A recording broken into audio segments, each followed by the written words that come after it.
Olá, eu sou Luciane Lu e me perguntaram por que design? Por que design na minha vida?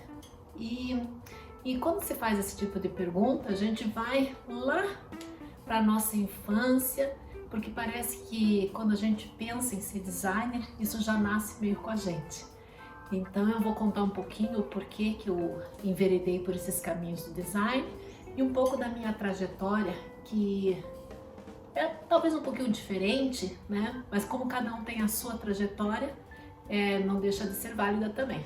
Então, quando eu era menor, eu sempre gostei muito de comunicação, né? Até porque eu não era uma pessoa muito fácil de me comunicar, era quieta, sossegadinha no meu canto, e eu queria descobrir outras maneiras de me comunicar, de me fazer entender, ou então dar outras formas para as pessoas se comunicarem também entre si.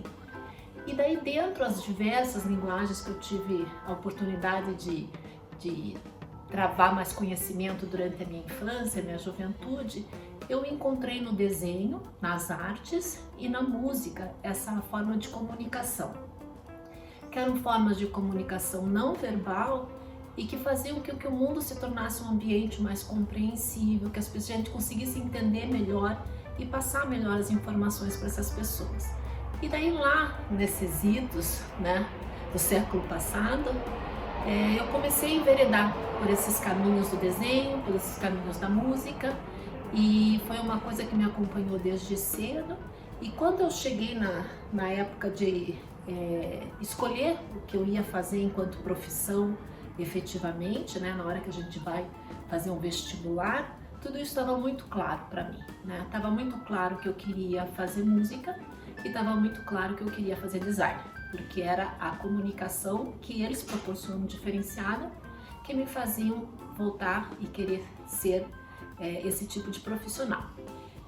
Nesse ínterim, né, até chegar na universidade, é claro que eu já estava trabalhando, desenhando, tocando, tocava em orquestras, tocava em casamentos, desenhava as coisas para os meus amigos. Então eu tinha uma produção muito profícua, né, antes mesmo de entrar na faculdade. Então quando eu entrei, foi quase que assim, né, muito fluido, porque era uma coisa que não tinha outra alternativa. E como sempre, né, todos os pais, quando eu disse que eu ia fazer design e música, eles me perguntavam, né, vai viver de quê? Eu disse, vou viver como qualquer pessoa vive, fazendo o seu trabalho da melhor maneira possível. Não seja qual área que seja, a gente faz o melhor. E se a gente conseguir fazer o melhor dentro do que a gente acredita, a gente acaba se dando bem, né, financeiramente, mas muito mais em termos de felicidade e prazer. Então eu separei algumas coisas aqui para você desse período antes da faculdade para mostrar como é que era a minha atuação. Espera que eu vou pegar.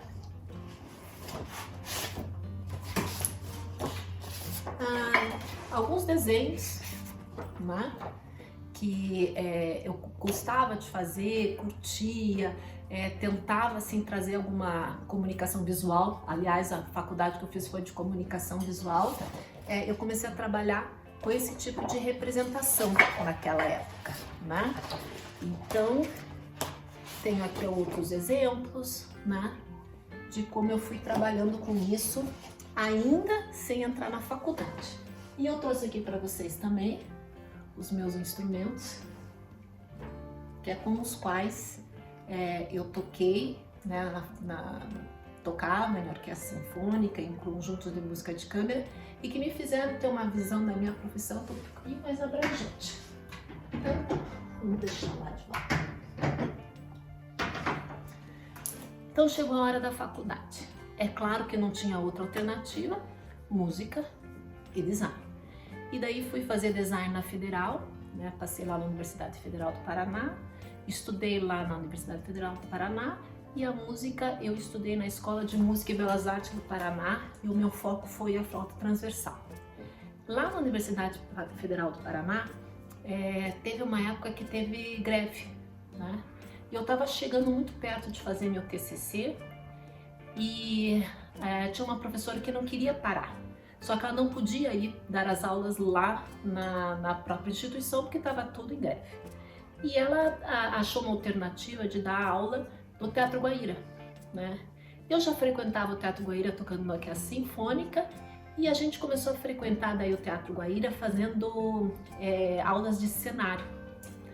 E aquilo lá foi apaixonante. Eu conheci muita gente do teatro, conheci muita gente do balé.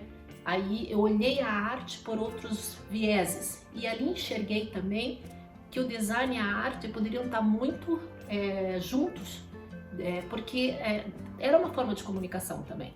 E assim, uma forma de comunicação do qual o design podia se apropriar e também investir.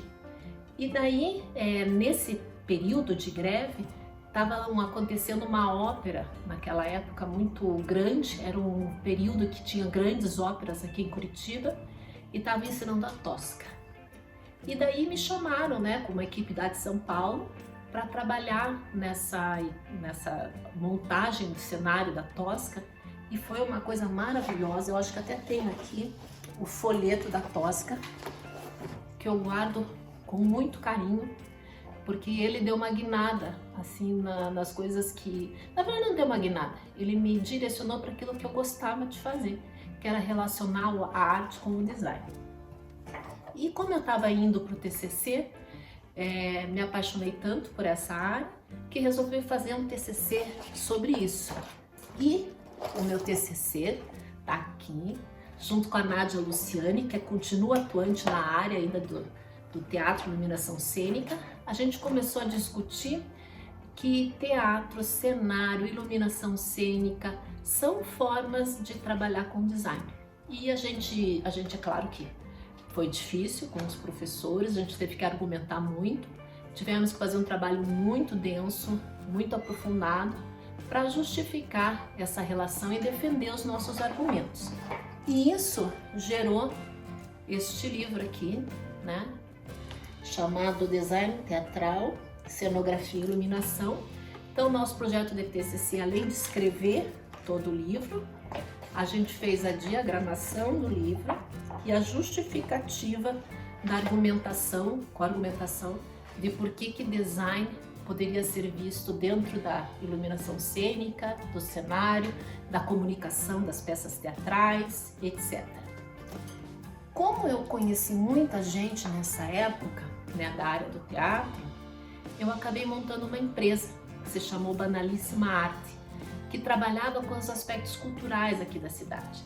Então lembra, naquela época não tinha internet, né? E a gente resolveu fazer uma comunicação mais abrangente da arte para o público geral de Curitiba. E daí a gente montou uma empresa, essa chamada Banalíssima Arte, que existe até hoje com meu ex-sócio. Eu vendi a minha parte já há algum tempo, e a gente fazia produções culturais, a gente trazia peças de teatro, exibições musicais, mas a gente também criou um jornal que saía todo mês, que falava sobre os aspectos culturais da cidade de Curitiba. Há uns anos atrás, meu ex-sócio me presenteou com a compilação desses jornais aqui. Então tá aqui desde o primeiro número, né? Então a gente diagramava o jornal, colhia as informações, escrevia, fazia as críticas, né, das peças. Foi uma época muito legal, muito interessante, e todo mundo conhecia esse jornal e conhecia a nossa atuação.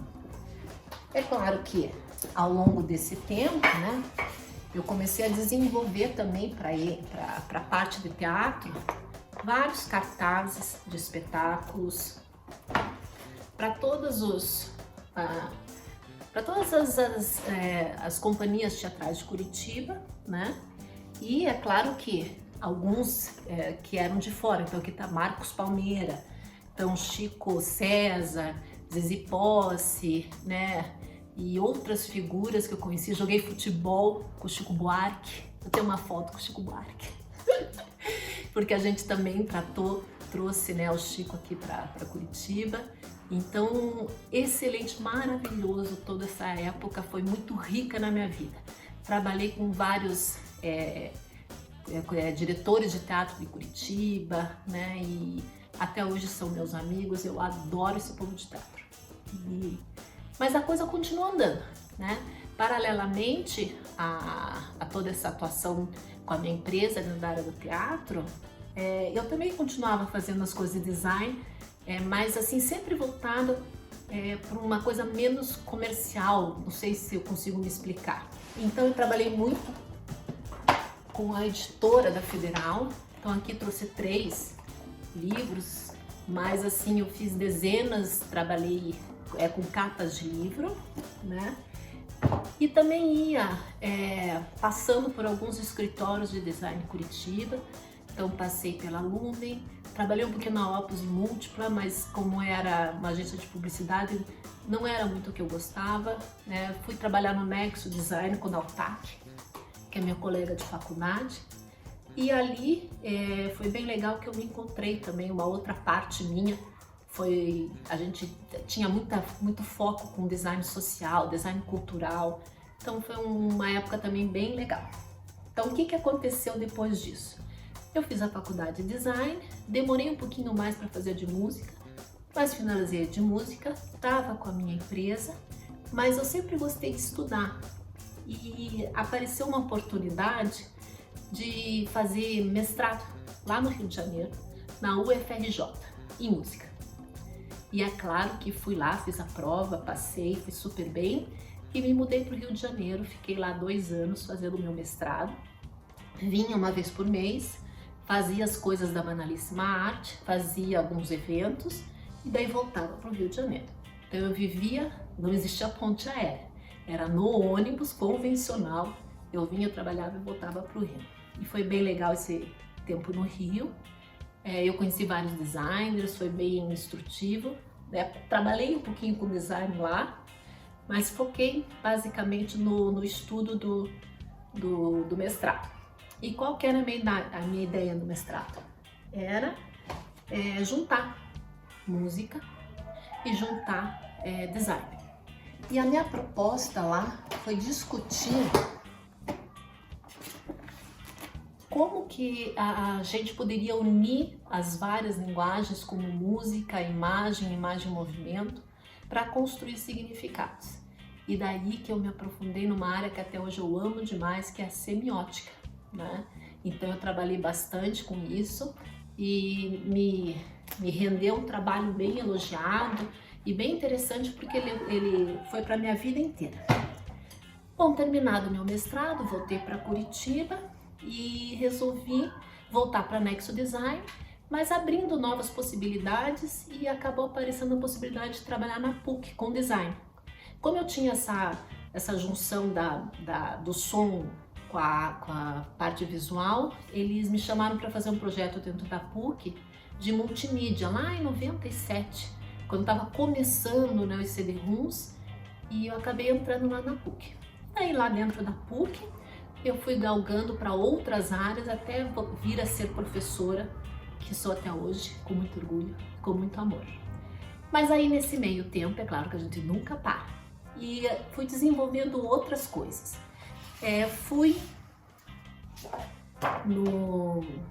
Entrei no curso de gravura, né? E daí desenvolvi alguns outros trabalhos, né? Mas o curso de gravura,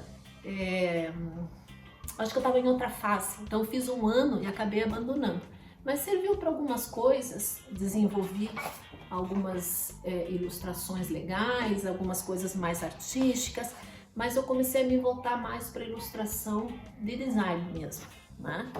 Então, fui desenvolvendo outras habilidades, né, de desenho, para poder inclusive ministrar as aulas, mas sempre com aquela coisa da semiótica por trás de mim. E daí eu resolvi fazer uma especialização em filosofia que tratava da semiótica e desenvolvi esse trabalho aqui, ó, tradução intersemiótica, sinestésica e sua utilização no desenvolvimento de práticas criativas aplicadas ao design. Então, como que a gente pode usar a semiótica, inclusive, para ensinar os alunos a serem mais criativos?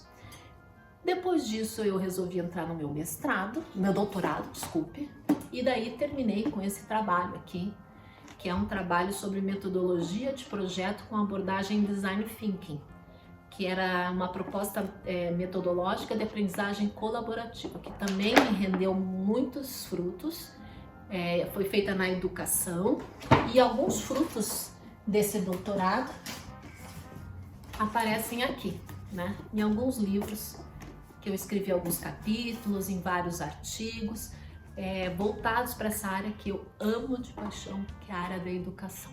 Eu acho que eu tinha sempre na minha mente que eu queria trabalhar o design de uma forma mais construtiva, menos mercadológica. E eu encontrei na arte e na educação essa vertente. Bem, até hoje estou aí com vocês, dando aula, curtindo a vida, curtindo o design, curtindo a música, curtindo a arte como um todo, que eu acho que isso faz parte da minha essência. E buscando ver o design de uma maneira mais construtiva. Como ele pode construir o mundo, mudar as pessoas, fazer as coisas pelo bem das pessoas, ok? Então essa sou eu. Obrigada por terem me ouvido. Espero que vocês daqui a pouco estejam falando que nem eu.